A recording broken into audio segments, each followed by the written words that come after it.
Alors, très rapidement, le permis de louer, c'est un dispositif qui a été mis en place en 2016. Donc, pour mieux combattre la location de logements insalubres et indignes, hein, pour des raisons de sécurité, de normes, de prix trop élevés. Et là, on pense également donc, aux marchands de sommeil. C'est un moyen donc, également de redynamiser ou de dynamiser, donc à plus ou moins long terme, le marché immobilier des centres anciens. Et de par en fait, c'est une réponse aujourd'hui aux enjeux très actuels de réinvestissement des centralités et de transition énergétique en lien avec les travaux qui peuvent être faits dans les logements pour justement les rénover et améliorer la performance énergétique. On le verra par la suite, ça va nous être témoigné dans les témoignages qui vont être réalisés par la suite. Il y a aussi un outil de suivi, un outil d'observation du marché locatif sur un secteur spécifique, où on pourra avoir le niveau de vacances, les loyers, l'état du parc, la rotation, et effectivement vérifier s'il y a une redynamisation du marché. C'est aujourd'hui un dispositif qui prend de l'ampleur, qui n'est pas obligatoire, hein, qui est mis en place à l'initiative des collectivités, et son efficacité, bien évidemment, est conditionnée par les moyens techniques, financiers, humains que les collectivités vont déployer et qui sont aussi en très forte connexion avec les autres politiques d'amélioration de l'habitat ancien.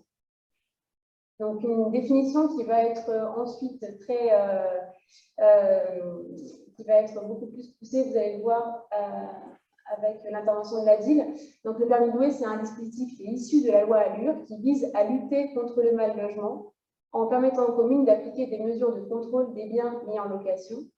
Et ce dispositif, donc, il oblige en effet tout bailleur dont le logement se trouve dans un secteur concerné, soit à faire une déclaration préalable à la mise en location, soit à demander une autorisation de mise en location. Donc, on va voir tout cela en détail par la suite.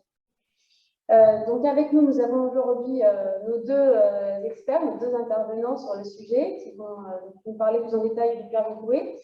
Donc, Monsieur Naoum, Claude Naoum, directeur de l'ADIL, l'Agence départementale d'information sur le logement de Vaucluse. Et avec moi, donc, Magali Debar, directrice de développement et d'inclusion sociale à la communauté d'agglomération du bureau. Donc, je vous laisse la parole. Monsieur Naoum. Bonjour à toutes et tous. À propos du permis de louer, je rappelle juste que en fait, c'est la loi de 2014 qui pose le principe et les décrets d'application de 2016 qui vont fixer un peu le périmètre de tout ce qu'il y a autour du permis de louer.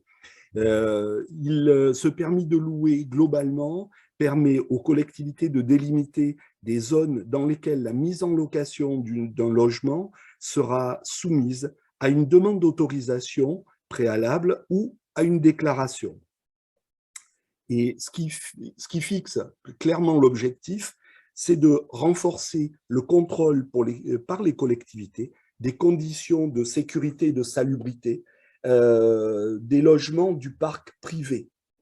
Alors, la précision immédiate, vous aurez tous les textes et les articles dans la présentation, mais ce qui est intéressant, c'est de faire un premier distinguo parce qu'on entend parler du permis de louer. Or, en réalité, il y a deux dispositifs. Je vous donnerai un point de vue sur ces deux dispositifs-là.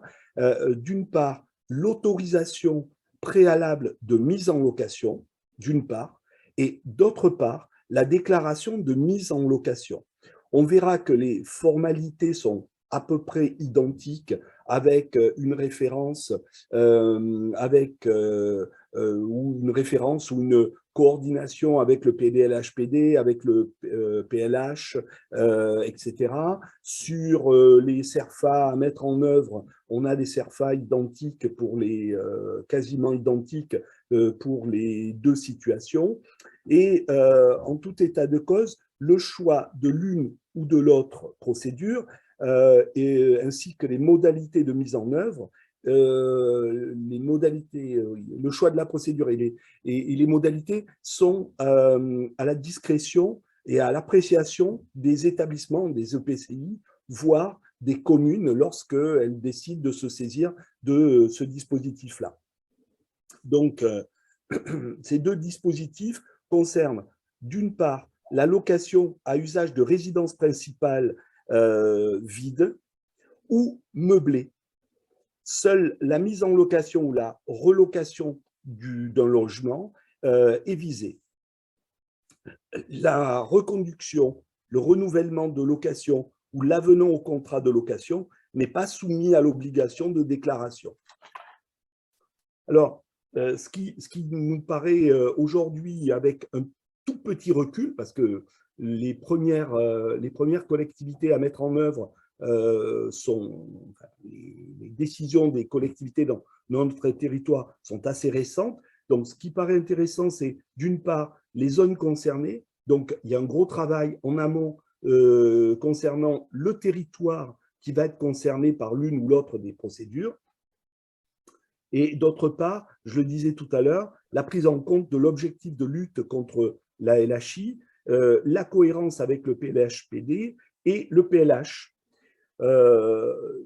Donc, plus précisément, dans le contenu de la délibération que les collectivités ont à faire voter, il y a d'une part donc la définition du régime applicable, la fixation des zones, des catégories et caractéristiques de logements concernés, l'entrée en application du dispositif. Et là, on va voir que sur les deux dispositifs, déclaration et autorisation, on a des délais qui sont différents.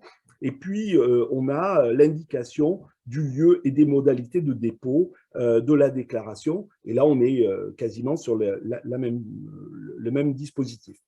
La déclaration, moi, je vais juste vous donner deux éléments concernant la déclaration de mise en location.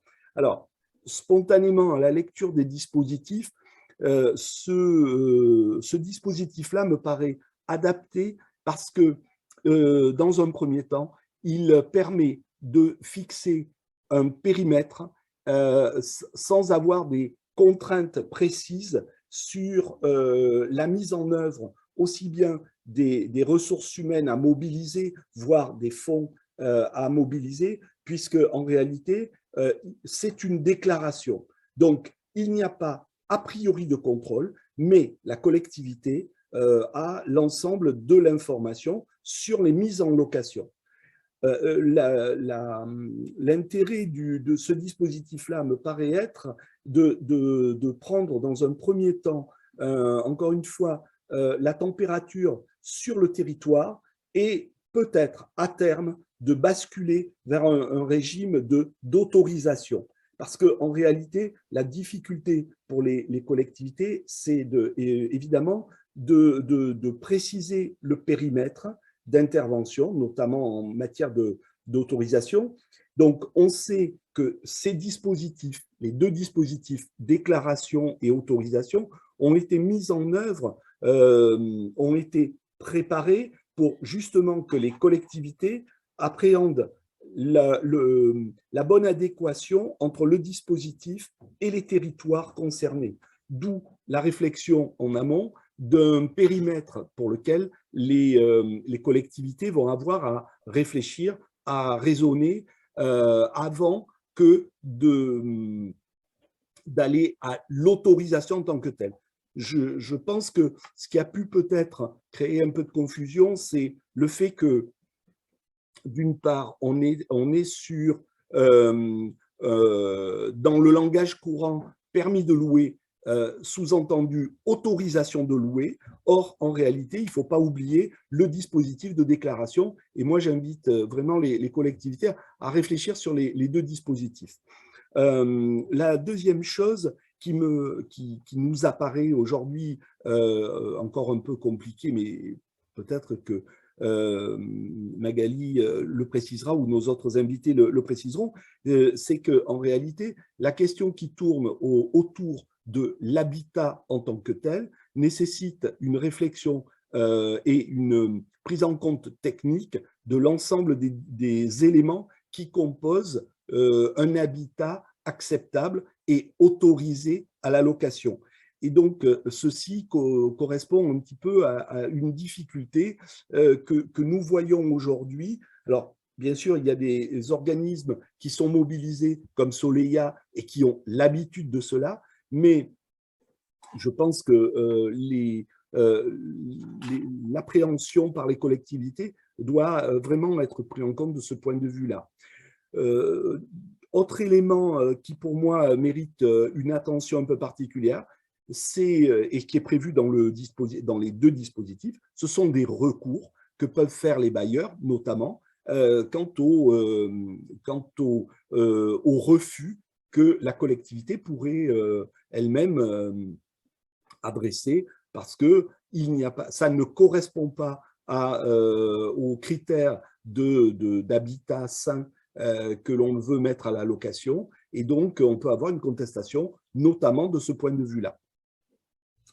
Sur les points de vigilance des deux dispositifs, et je vais en terminer là dans un premier temps, d'une part, la délibération doit émaner de l'EPCI ayant la compétence habitat ou à défaut de la commune. La définition des périmètres, je l'ai exprimé tout à l'heure. Et puis, le champ de l'autorisation, le refus de ne pas intervenir, ne peut intervenir que pour des logements portant atteinte à la sécurité des occupants ou à la salubrité publique. La délivrance d'une autorisation préalable de mise en location ne peut valoir qu'en stade de décence. Ça, c'est important au niveau des éléments de référence juridique. Enfin, risque de décourager les bailleurs du fait d'une nouvelle contrainte. Donc, ça nécessite vraiment un accompagnement et un dispositif qui va se préciser dans le temps. Voilà, d'où, je le répète, ma préférence pour aller dans un premier temps sur une déclaration plutôt qu'une autorisation, mais bon.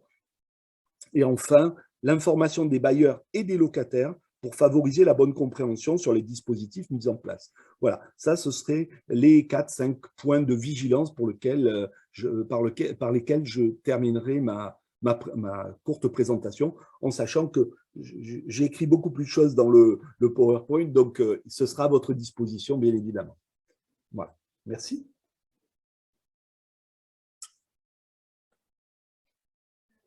Beaucoup, M. Larue, pour votre intervention. Donc, effectivement, comme vous l'avez dit, il y a voilà, cette intervention avec le recul sur le dispositif. Et effectivement, vous aurez à disposition des aspects réglementaires qui sont déroulés dans le support de présentation. Donc, n'hésitez pas à poser des questions dans le chat. On relaiera sur ces questions. Donc, maintenant, je donne la parole à Madame Debar sur son retour d'expérience sur le dispositif de permis de louer sur la comité d'agglomération du pays. Voilà, bonjour à tous et merci à vous en tout cas de m'accueillir ce matin donc, pour un retour d'expérience sur une mise en œuvre concrète, opérationnelle et avec maintenant quelques mois donc, de retour sur le permis de louer sur notre territoire. La communauté d'agglo, les bureaux non vécus, donc existe depuis 2017 et 55 000 habitants. Et comme. Pardon. Là, voilà, je vais essayer de parler un peu plus fort et j'espère être entendue, voilà, sans risquer de crier et de casser les oreilles. Voilà, donc Luberon, 55 000 habitants, c'est une communauté d'agglomération qui existe depuis 2017 et qui est, comme toute communauté d'agglomération, dans l'obligation de se doter d'un PLH. Et c'est bien dans le cadre du programme local de l'habitat que le permis de louer pour nous a été mis en place. À l'occasion du PLH et de sa première phase, la phase de diagnostic, nous avons pu repérer qu'environ 1700 résidences principales étaient potentiellement indignes et que l'ensemble de ces logements pouvaient concerner pratiquement 4000 personnes. Ceci représente 9,5% des résidences principales qui sont pour l'essentiel concentrées, donc, on va revenir un petit peu avant, à Cavaillon, à Loris, à Opède et également à Vaugines. Ces logements sont pratiquement tous loués à des locataires et ces locataires locataires, pour le tiers d'entre eux, ont plus de 60 ans. Donc, on peut déjà faire le lien avec peut-être demain le besoin d'autonomie. Le porter à connaissance de l'État, lié au PLH, nous demandait de faire un état et du parc potentiellement indigne et également nous demander d'indiquer comment nous envisagerions donc, de lutter contre l'habitat indigne. Parallèlement à ça, l'État nous sollicitait pour repérer les copropriétés privées dégradées à l'échelle de notre territoire. Le parc de logements potentiellement indignes à Cavaillon, sur le centre de Cavaillon, puisque c'est là que ce parc existe, est d'environ 900 logements. Alors, la question de la définition donc, des zones soumises donc, au permis de louer est évidemment une des questions les plus importantes dans la phase de mise en œuvre. Nous sommes à la fois appuyés donc, sur le diagnostic du PLH, je l'ai indiqué, mais également aussi sur la connaissance fine que peuvent avoir les élus et les techniciens des collectivités donc, de ce parc de logement. Concernant notre territoire, il a été décidé pour ce premier PLH de cibler donc, le cœur de ville de Cavaillon, mais également des copropriétés privées potentiellement dégradées en tout cas, donc en périphérie, en bordure de QPV. Et ce que les élus ont souhaité aussi assez rapidement, c'est de pouvoir coupler ce dispositif d'autorisation préalable de mise en location à des politiques d'amélioration de l'habitat privé, à savoir pour le centre un OPARU qui était déjà en projet dans le cadre d'Action Cœur de Ville, mais également un POPAC qui est une autre action en fait du PLH. Alors, petit retour sur tout le processus de validation politique et de la communication qui est essentiel dans la phase de mise en œuvre du dispositif. Alors, ce n'est pas tout à fait dans l'ordre chronologique, comme vous le voyez, mais les élus, le président de l'agglomération a souhaité donc, que le dispositif soit rapidement mis en œuvre et l'agglo a délibéré en fin février 2019. Au moment où on pensait que le PLH allait être adopté, donc au mois de juin, c'est un peu de la cuisine, ça n'a pas une grande importance, mais on a essayé en fait de faire démarrer le permis de louer avec le démarrage de la mise en œuvre opérationnelle donc, du PLH. On a été un petit peu contrarié, comme souvent, de quelques mois. En 2020, adoption du PLH. Pardon, les gens ne sont pas très bien. Alors, vous ne m'entendez pas visiblement. Est-ce que là, vous m'entendez mieux? Est-ce qu'on a des retours? Merci, c'est mieux. Merci, c'est mieux. Voilà, j'essaye pourtant de parler un peu fort. Voilà, donc j'indiquais quel avait été le processus de validation politique donc, du PLH et du permis de louer dans le cadre du PLH. On a été contrariés, comme souvent dans la vie, vous le savez, quand on est sur le terrain. Et on a été contrariés par le Covid, comme beaucoup d'entre nous. Et si bien que le permis de louer, qui a fait l'objet d'une délibération en février 2019, a été mis en place que le 2 novembre 2020.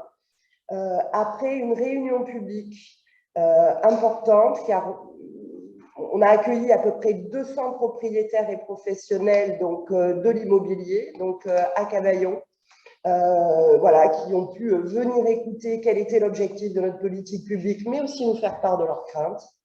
Et nous avons pu donc leur expliquer, expliciter, et nous espérons les avoir pour partie rassurés. Donc notre permis de louer existe depuis le 2 novembre 2020, donc on a un petit recul, Alors, concernant la communication qui est fondamentale à notre sens, donc la réunion publique, je vous l'ai indiqué, des échanges aussi peut-être plus informels avec les agences immobilières. Des agences immobilières étaient associées au groupe de travail PLH.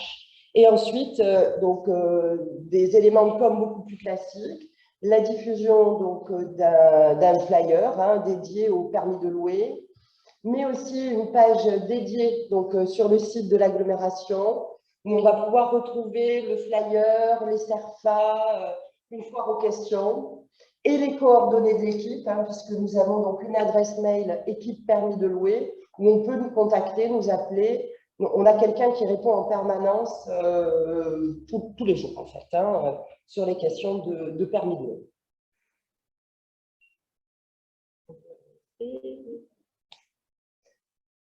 Alors, pour revenir. Alors, donc, comment on l'a mis en place, mais là, côté un petit peu plus opérationnel, eh bien, on a travaillé pendant plus d'1 an, donc avec nos partenaires, avec internes, hein, à la ville, à l'agglo, avec les autres services. On a travaillé avec Solia, on a travaillé avec la DIL aussi, Monsieur Naoum, souvenez-vous, à l'époque, hein, et les agences immobilières, je vous l'ai indiqué, avec le service hygiène et sécurité, avec les équipes du service redynamisation urbaine de la ville de Cavaillon en charge d'action au cœur de ville. On a échangé également avec la DDT. Voilà. Et ensuite, on a travaillé vraiment finement sur l'ensemble des outils dont on allait avoir besoin.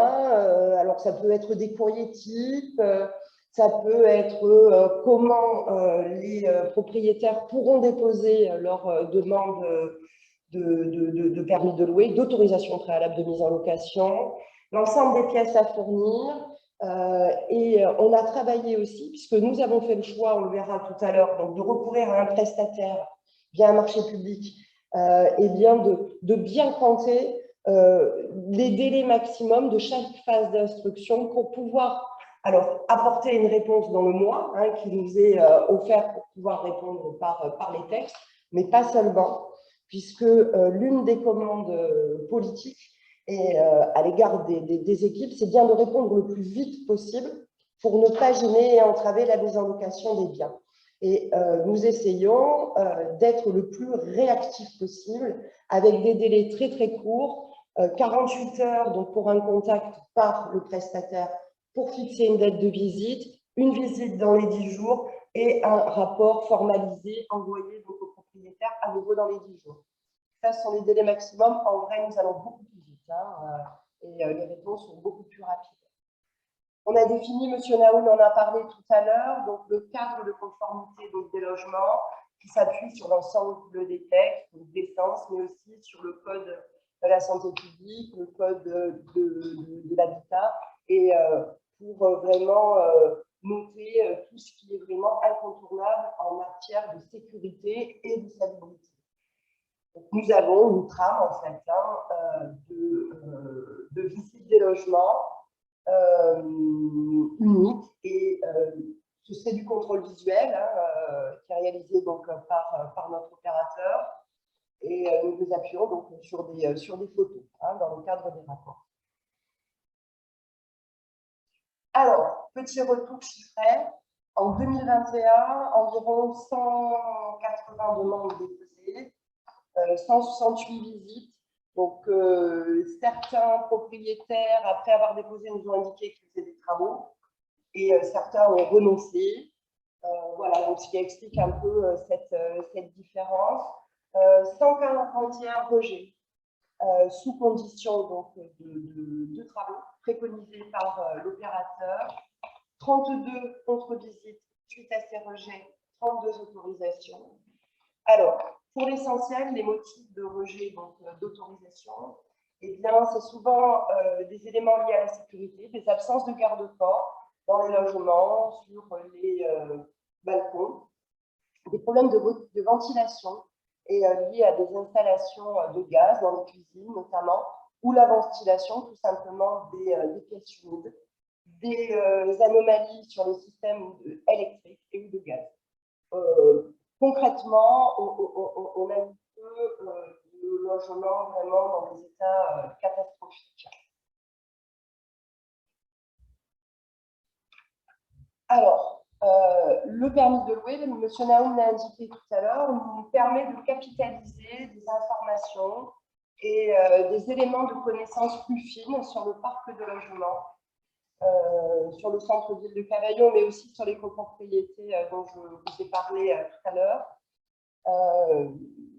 Suez nous a adressé l'État, donc des contrats d'ouverture de compteurs d'eau donc, pour 2021. Et ça nous a permis donc d'estimer à la moitié les demandes de permis de louer sur le nombre de contrats. Alors, on sait très bien qu'il y aura des propriétaires qui vont demander l'ouverture de compteurs d'eau, mais aussi des locataires. Donc, on va affiner tout ça et on avancera donc, dans le cadre de ce partenariat avec Suez. Monsieur Naoum l'a indiqué tout à l'heure, donc effectivement, quand on décide de faire appel à un prestataire, eh bien, cela suppose un coût. Et pour nous, c'est à peu près 50 000 € par an pour un parc de logements d'à peu près 1600 logements. Il y a un tien qui traîne du vote.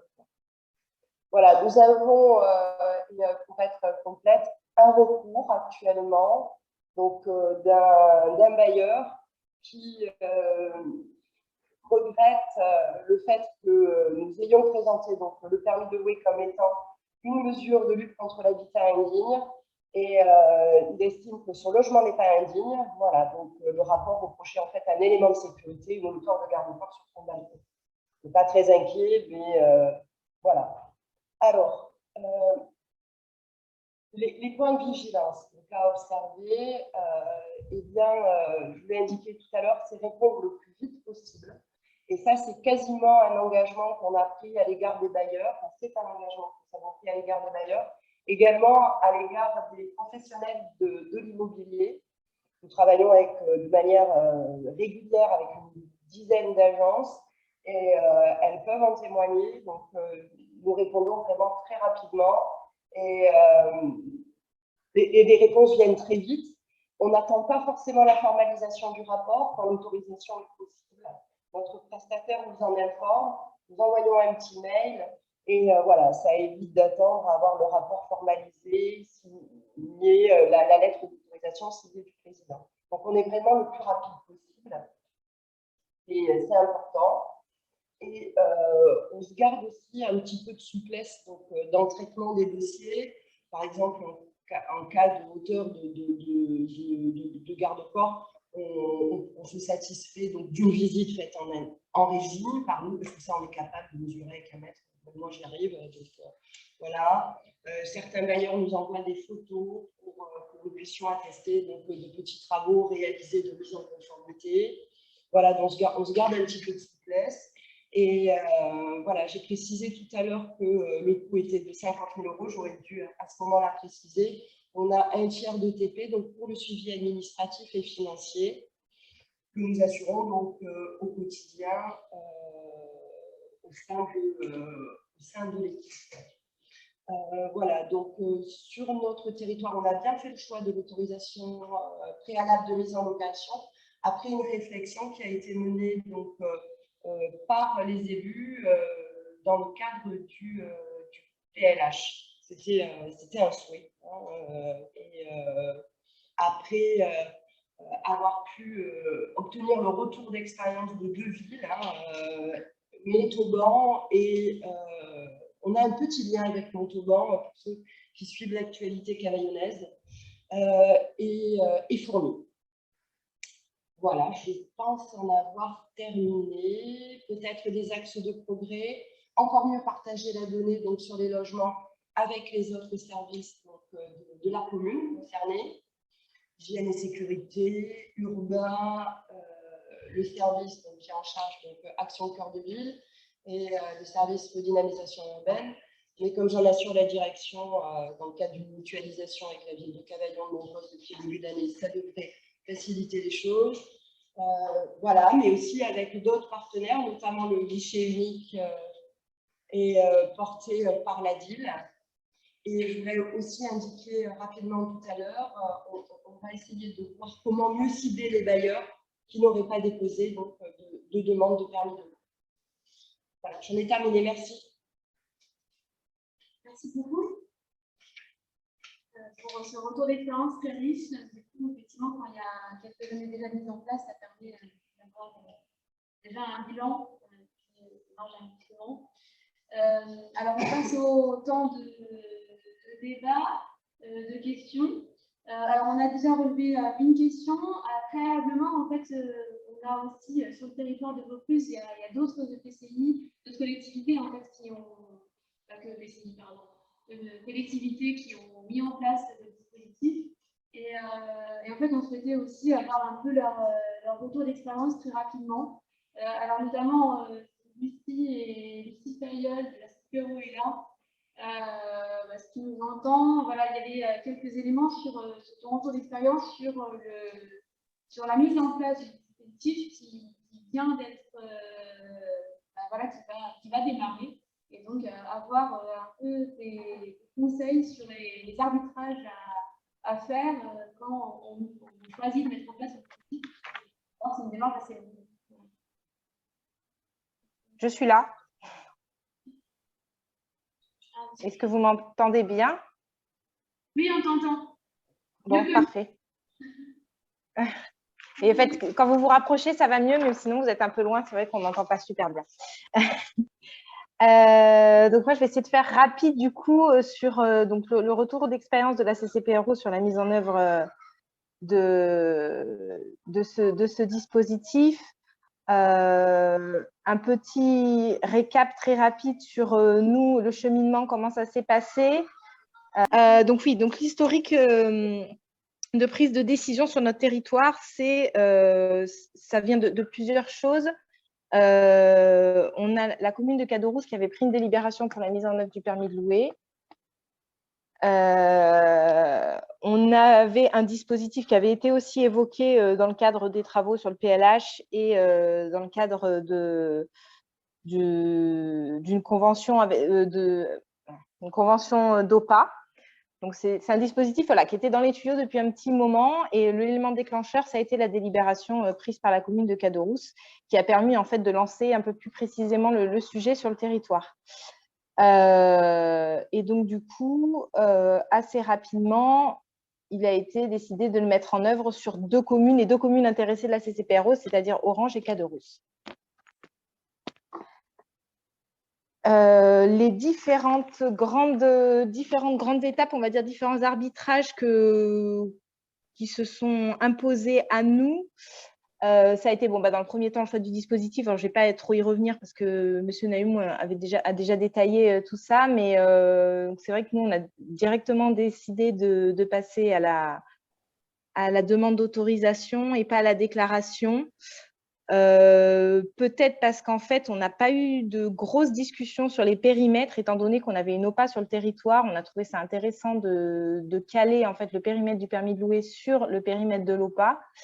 On a juste un petit peu ajusté sur Orange, un petit peu étendu sur une zone où effectivement on avait connaissance de potentielles difficultés dans les logements. Il n'y a pas eu de discussion sur les catégories de logements à cibler, typologie, année de construction, etc. Là, c'est vrai que ça ne s'est pas posé. Après, l'élément aussi, forcément, qui est venu assez rapidement, c'est un peu l'estimation du coût que ça allait coûter à la collectivité. Et le choix du mode de gestion, aussi bien en interne ou via un opérateur.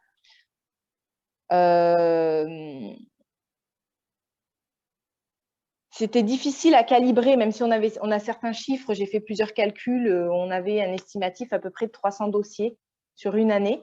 En tout cas, ces différents modes de calcul m'ont amené à ce même résultat.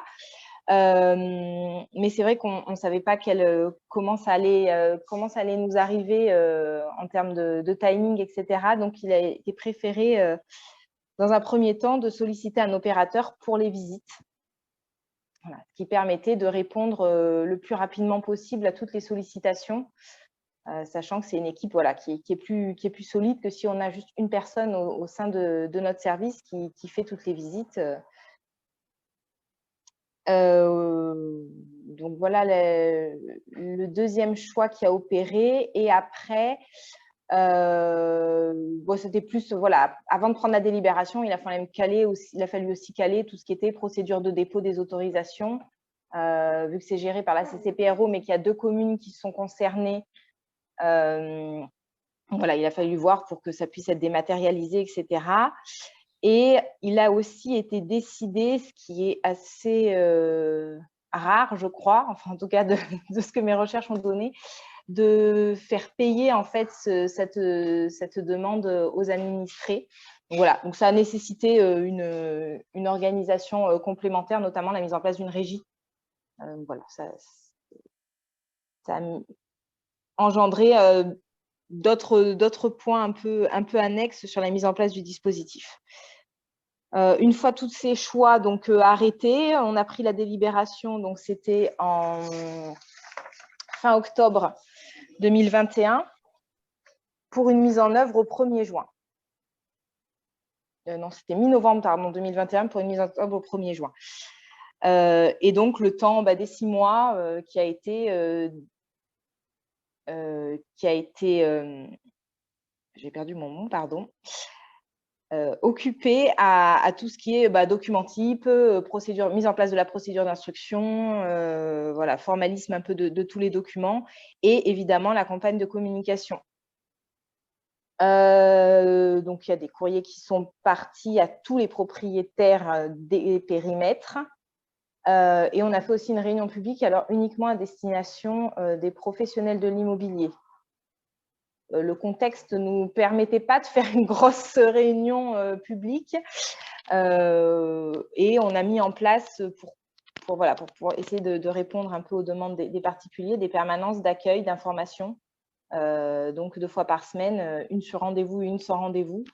Au siège de la CCPRO, les gens peuvent se déplacer pouvaient se déplacer pour venir demander des renseignements et qui peuvent maintenant se servir de ces permanences pour déposer leur dossier. Ça n'a pas eu il n'y a pas eu beaucoup de sollicitations en présentiel, il y a eu beaucoup plus de sollicitations par téléphone, avec des questions et des demandes de renseignements, etc. Voilà sur les différents arbitrages à faire. Le dernier, je voulais rajouter, je n'ai pas mis dans la diapo, parce que nous, pour l'instant, ce n'est pas un arbitrage qui est finalisé, c'est les modes de veille et de contrôle. Voilà, il y a tout ça encore à mettre en place sur comment on contrôle le bon respect de ces demandes, comment on peut avoir une veille. Donc, bon, il y a quelques pistes, hein, mais pour l'instant, ce n'est pas encore tout à fait précisé. Puis, je pense que la mise en œuvre va nous permettre aussi d'affiner tout ça.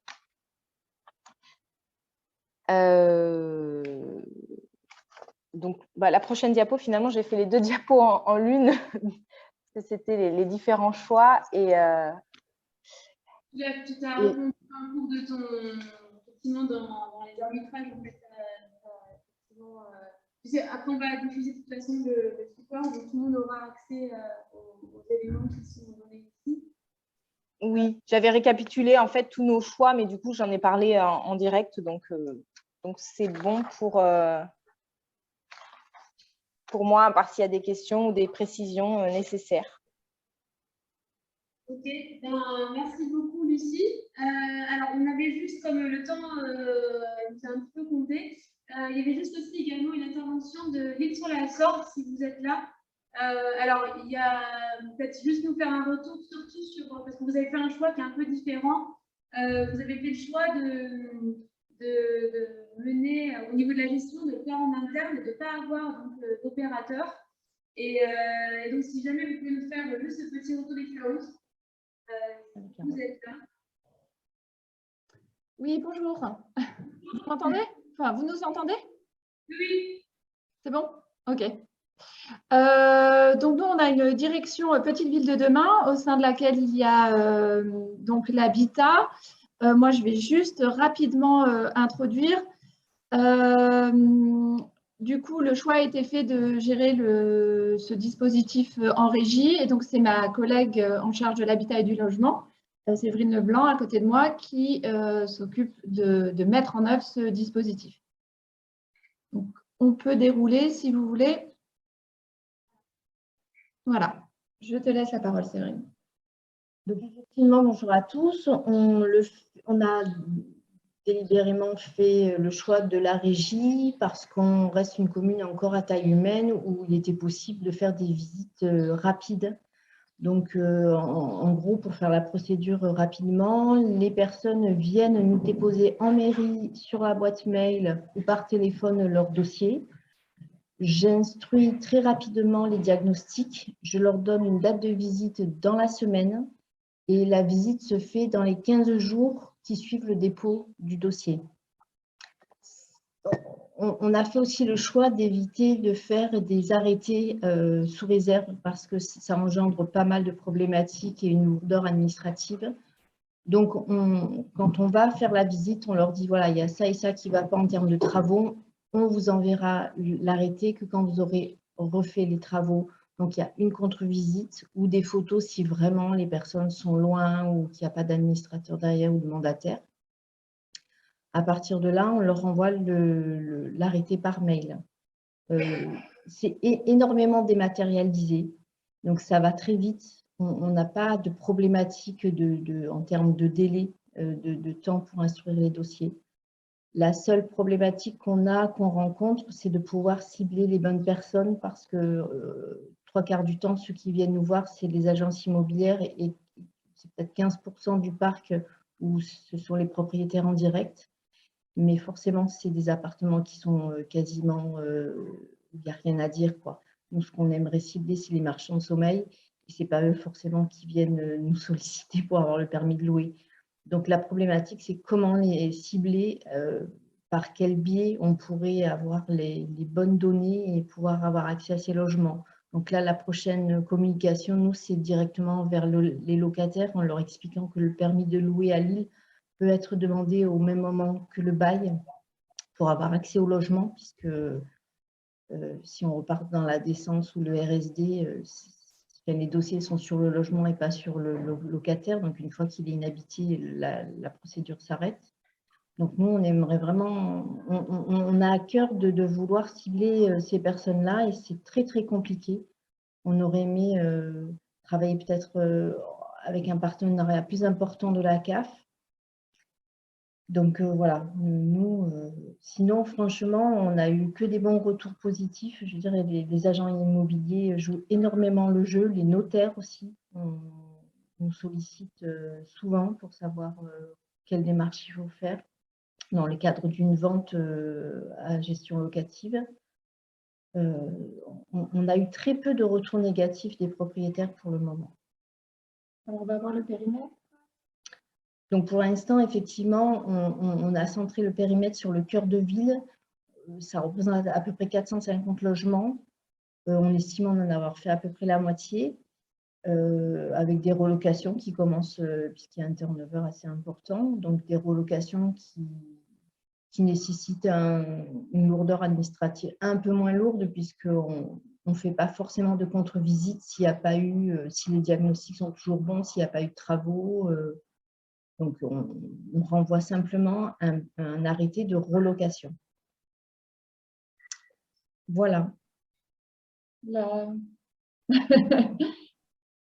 dernière diapo, je pense. Voilà. Donc là, en fait, c'est une diapo de synthèse qui fait le point. En effet, il y a eu vraiment une bonne coopération avec, comme le disait tout à l'heure, donc Séverine, là, avec les professionnels de l'immobilier et avec les propriétaires. Un périmètre restreint intra-sorg qui permet une gestion en régie très flexible et très efficace et une connaissance de plus en plus fine du parc de logement, sachant que nous, on n'a pas de PLH et qu'on va entamer dans le cadre de Petite Ville de demain une étude habitat, mais il y a une connaissance de terrain par contre qui est de plus en plus fine et très bien documentée et c'est vraiment un atout de ce dispositif également. Par contre, donc voilà, des points de vigilance, la difficulté de cibler les situations les plus problématiques et aussi une coordination des différents dispositifs LHI à améliorer avec certains partenaires. Voilà, j'espère qu'on a été assez rapide. Alors, je me rapproche, on ne nous entend pas bien, donc j'espère quand même que vous avez réussi à nous entendre un petit peu. Merci beaucoup vraiment à tout le monde pour vos contributions. On a également, donc dans le chat, on n'a pas eu tellement de questions.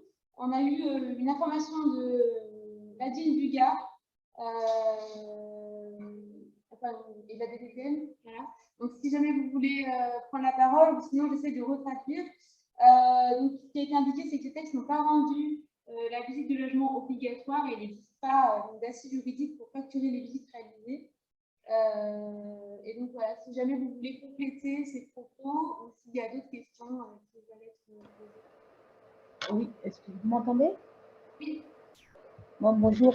En fait, c'était une réaction à le retour d'expérience qui indiquait que la visite est facturée systématiquement. Donc moi, j'avais une commune dans le Gard qui voulait mettre en place une facturation et après analyse avec la ville, on lui a dit que juridiquement, il n'y avait pas d'assises pour le justifier, donc elle risquait un recours. Voilà. C'est juste pour porter la connaissance pour les communes gardoises de votre périmètre. Il y avait aussi également une question qui était posée, alors qui a été un petit peu répondue dans les textes, les éléments portés à connaissance par la DIL. C'était la question de savoir si la procédure s'appliquait au Airbnb. Peut-être que là où vous pouvez répondre, sinon, de toute façon, bon, à la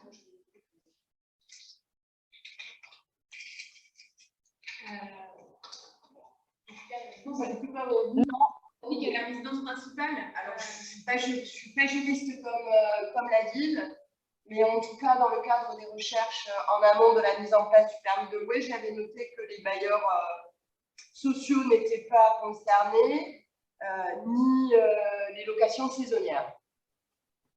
De mémoire, oui. À vérifier par un spécialiste. Alors, je ne suis pas spécialiste, mais effectivement, en fait, il faut que ce soit des bails de 1989. C'est ça. Il faut que ça soit en tant que résidence principale et occupé plus de 8 mois. Donc, du coup, ça exclut les Airbnb. Il y avait une autre question, c'était est-ce que une commune, est-ce qu'elle peut mettre en place cette procédure si le PCI possède la compétence habitat? Non. Bon, ça a été d'accord. Il y a une réponse dans le chat, pardon, quand même.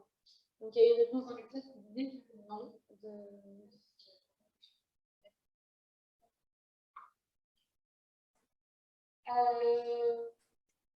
En tout cas, merci pour les éléments. Moi, j'avais noté qu'en tout cas, il y a encore des questions qui se posent sur la suite. Ce que je trouve intéressant, ce qui serait intéressant de savoir, c'est quels indicateurs, les indicateurs que vous avez du coup dans les éléments d'observation, de suivi que vous pouvez relever, quel type d'indicateurs et comment vous pouvez les valoriser. Et puis également, du coup, les questions les questions que vous pouvez vous poser, vous, entre collectivités qui ont mis en place ce site, de comment mieux cibler effectivement les bonnes personnes et les logements qui font défaut. Et ça, effectivement, il y a encore des échanges à avoir entre vous, en fait, entre collectivités pour bien cibler les bonnes personnes. Il y a juste une dernière question pour vous, Monsieur Naoum. De savoir qu'est-ce qui se passe dans le cas de logements saisonniers et donc qui ont un bail court. Monsieur Naoum, vous nous entendez?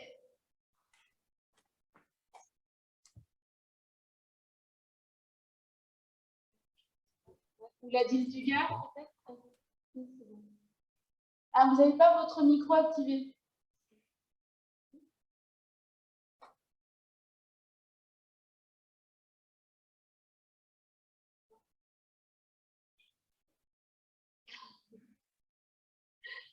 Bon, on donnera.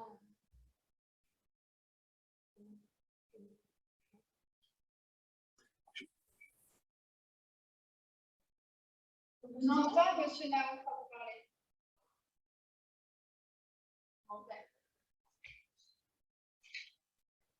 Mais si vous n'avez pas d'autres questions d'intervention, en tout cas, merci beaucoup à tous d'avoir participé, d'avoir contribué à ce webinaire. Et on vous souhaite une excellente matinée, une excellente journée. Et les supports seront bien évidemment diffusés et vous aurez donc, à la fois le replay du webinaire et le support en ligne sur le site de l'agence. Merci.